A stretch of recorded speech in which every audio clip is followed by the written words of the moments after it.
के खुशी से मरना चाहते अगर एतबार होता तो इनकी बातों पर एतबार करना, भरोसा करना ये एक ऐसा ही है कि जैसे खुद को अपने आप को बेवकूफ़ समझना या बेवकूफ़ बनाना।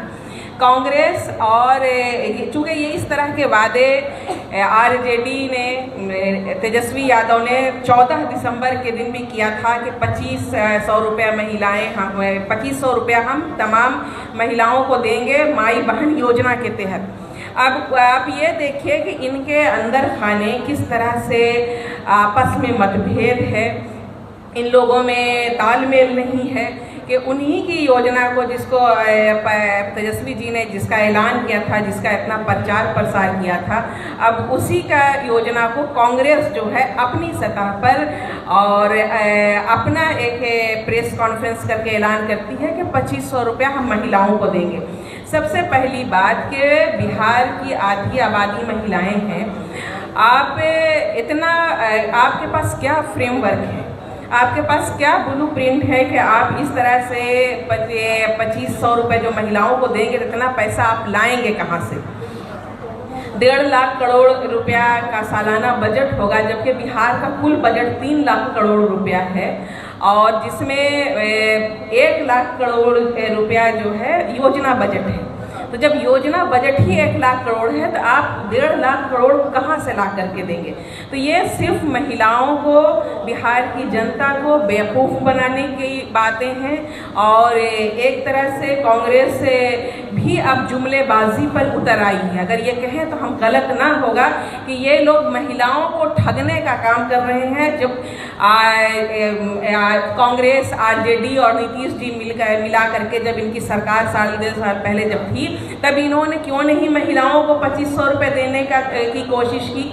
क्यों नहीं उस वक्त इस योजना का इन्होंने ऐलान किया या इस योजना को धरातल पर उतारा? अब जब इलेक्शन नज़दीक है, वो जानते हैं कि महिलाएं बहुत बिहार की सशक्त हैं, पावरफुल हैं और वो वोट जो बहुत जा कर के देती हैं। पुरुष से ज़्यादा महिलाएं शौक से जाकर के देती हैं और नीतीश कुमार जी को महिलाओं को साधने का अब तक जो है उन्होंने दावा कर रखा था। तो अब इन लोगों के तमाम पार्टियों की निगाह जो है महिला वोट बैंक पर है और किसी तरह से ये चाहती हैं कि इस तरह से लुभावने वादे करके महिलाओं को भटकाया जाए, महिलाओं को लालच दे करके उनके वोट को खरीदा जाए और सत्ता भोगा जाए। जो और बिहार की महिलाएं खूब जानती हैं, खूब समझती हैं और वो पूरा मन बना चुकी हैं जनसुराज के साथ आने का। प्रशांत किशोर जी को अपना भाई महिलाएं बिहार की मान चुकी हैं। प्रशांत किशोर जी की जब पदयात्रा हुई या अभी प्रशांत किशोर जी की जो बदलाव यात्रा चल रही है, तो महिलाएं सबसे ज़्यादा सक्रिय आपको नजर आएंगी और सबसे ज़्यादा महिलाएं प्रशांत किशोर जी के साथ, जनसुराज के साथ जुड़ रही हैं और हमारे साथ हमारी सबसे बड़ी ताकत हमारे बिहार की महिलाएं हैं और बिहार की महिलाएं चाहें तो सिर्फ महिलाओं के वोट के दम पर बिहार की सत्ता को बदला जा सकता है।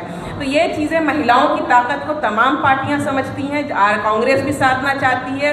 नीतीश जी तो 20 साल से महिलाओं के वोट की बदौलत कुर्सी से चिपके हुए हैं। आरजेडी भी महिलाओं को पर ही टारगेट करती है।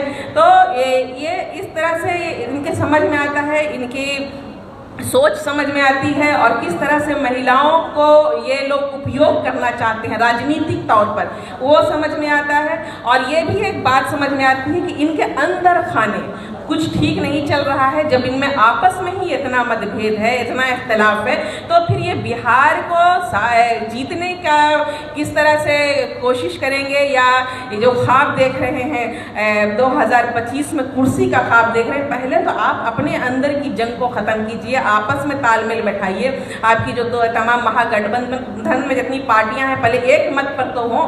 एक ही आप योजना का ऐलान उधर तेजस्वी जी खुद से करते हैं, इधर कांग्रेस खुद से करती है, तो इससे समझ में आता है कि इनके अंदर खाने बहुत कुछ ठीक नहीं चल रहा है। अब देखिए, शराबबंदी शब्द तो तब यूज किया जाए जब बिहार में शराब बंद हो।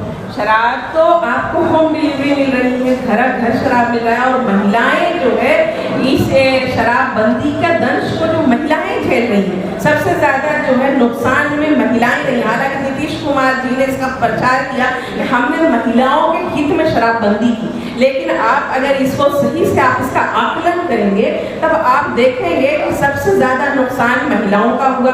सबसे पहली बात कि शराबबंदी जब उन्होंने की तो लाखों लोगों को, कई लाख लोगों को जेल में ठूसा।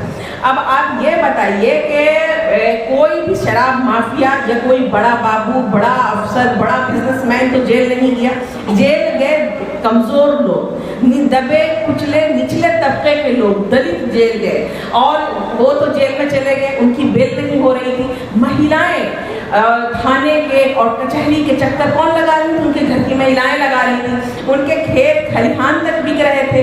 अब ये बताइए कि शराबबंदी जो इन्होंने की तो एक माफिया का बड़ा गिरोह यहाँ बिहार में पनपा है, और शराब महंगी हो गई है। शराब तो जैसे पहले मिल रही थी वैसे शराब आज भी मिल रही है।